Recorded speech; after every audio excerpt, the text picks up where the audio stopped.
அண்மைச் செய்தி. சென்னை போரூர் முதல் வடபழனி இடையே 7 கிலோமீட்டர் தூரத்திற்கு மெட்ரோ ரயில் சோதனை ஓட்டம் நடத்தப்பட்டுள்ளது. போரூர் முதல் வடபழனி இடையே இரட்டை அடுக்கு வழித்தடத்தில் முழு ரயிலையும் இயக்கி இந்த சோதனை நடத்தப்பட்டுள்ளதை அண்மைச் செய்தியாக பார்த்து வருகிறோம். மெட்ரோ 2ஆம் கட்ட வழித்தடத்தில் சோதனை ஓட்டம் நடைபெற்றுள்ளது. சென்னை போரூர் முதல் வடபழனி இடையே 7 கிலோமீட்டர் தூரத்திற்கு மெட்ரோ ரயில் சோதனை ஓட்டம் நடத்தப்பட்டுள்ளது.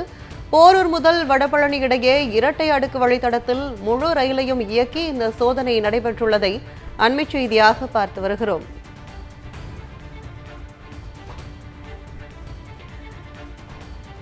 சென்னையில் போரூர் முதல் வடபழனி இடையே 7 கிலோமீட்டர் தூரத்திற்கு மெட்ரோ ரயில் சோதனை ஓட்டம் நடத்தப்பட்டுள்ளதை அண்மைச் செய்தியாக பார்த்து வருகிறோம். கூடுதல் விவரங்களை செய்தியாளர் ரேவதி வழங்க கேட்கலாம்.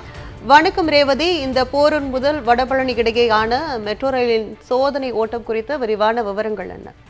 ஏற்கனவே இந்த சோதனை ஓட்டம் அதாவது பல கட்டமாக நடைபெற்ற நிலையில முதல் கட்டமாக இன்று மெட்ரோ ரயிலை வைத்து சோதனை நடத்தி இருக்கிறாங்க.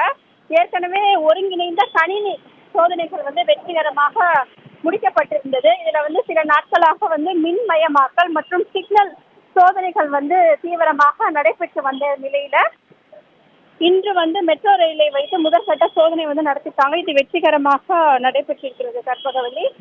மேலும் ஏற்கனவே சோதனைகள் நடைபெற்ற போதிலும் ஒருங்கிணைந்த கணினி சோதனைகள் ஏற்கனவே நிறைவேற்றிருந்த நிலையில இந்த வழித்தடத்துல செயல்பாட்டிற்கு வருவதற்கு முன்னதாக சோதனை நடைபெறுகிறது.